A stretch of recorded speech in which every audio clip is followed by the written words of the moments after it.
పార్టీలకు అతీతంగా గ్రామ అభివృద్ధి ధ్యేయంగా ప్రజల సంక్షేమం కోసం పాలకవర్గ సభ్యుల సహకారంతో కేంద్ర రాష్ట్ర ప్రభుత్వాల ద్వారా నిధులను సేకరించి గ్రామాన్ని అన్ని విధాలుగా తీర్చిదిద్దుతామన్నారు ఇరుకుల గ్రామ సర్పంచ్ బుర్ర రమేష్ గౌడ్. కరీంనగర్ జిల్లా రూరల్ మండలం ఇరుకులలో నేడు వారు పంచాయతీ పాలకవర్గ సభ్యులతో కలిసి పలు అభివృద్ధి పనులకు శంకుస్థాపన చేశారు.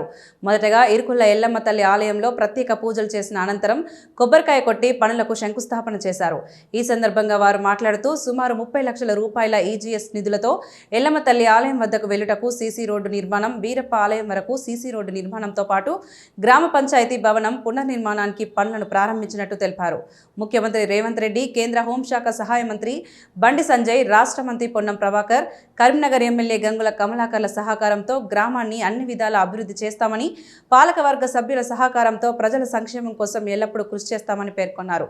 ఈ కార్యక్రమంలో సర్పంచ్ బుర్ర రమేష్, ఉప సర్పంచ్ కాసుపాక రాకేష్, వార్డు సభ్యులు రమేష్, శంకర్, రంగస్వామి, దిలీప్, పద్మ, సంధ్య, కాంచన, భారత్, పంచాయతీ కార్యదర్శి అభినవ్, తాజా మాజీ పిఎస్సిఎస్ డైరెక్టర్ శంకర్ శేఖర్ గౌడ్, కాంగ్రెస్ నాయకులు వీణవంక రమేష్, బుర్ర తిరుపతి, మల్లేశం, గ్రామస్తులు తదితరులు పాల్గొన్నారు.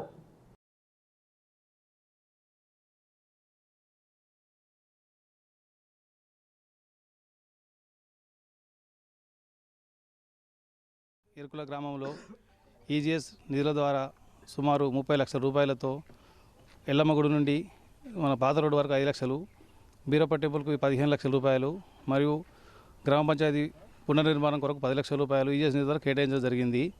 ఇది మా అందరి ఇరుకుల గ్రామ ప్రజల తరపున మరియు మా ఉప సర్పంచ్ రాకేష్ గారు మరియు మా వార్డు సభ్యుల సహకారంతో మీ అందరం గ్రామ ప్రజలు అందరి సహకారంతో అభివృద్ధి పనులు చేసుకుంటూ ముఖ్యమంత్రి రేవంత్ రెడ్డి గారి నాయకత్వంలో మరియు ఎంపీ బండి సంజయ్ కుమార్ గారి నాయకత్వంలో మరియు పొన్నం ప్రభాకర్ గారి నాయకత్వంలో గంగుల కమలాకర్ గారి ఆశీస్సులతో మా ఇరుకుల గ్రామాన్ని మరింత అభివృద్ధి చేయుటకు పార్టీలకు అతీతంగా నేను అన్ని పార్టీల దగ్గరికి వెళ్ళుకుంటూ మా అందరి గ్రామ పంచాయతీ పాలకవర్గం సహకారంతో ముందు భవిష్యత్తులో ఎన్నో మంచి కార్యక్రమాలు చేపట్టుకుంటూ మా ఇరుకుల గ్రామాన్ని మరింత అభివృద్ధి పరుస్తానని మీ అందరికీ తెలియజేస్తున్నా.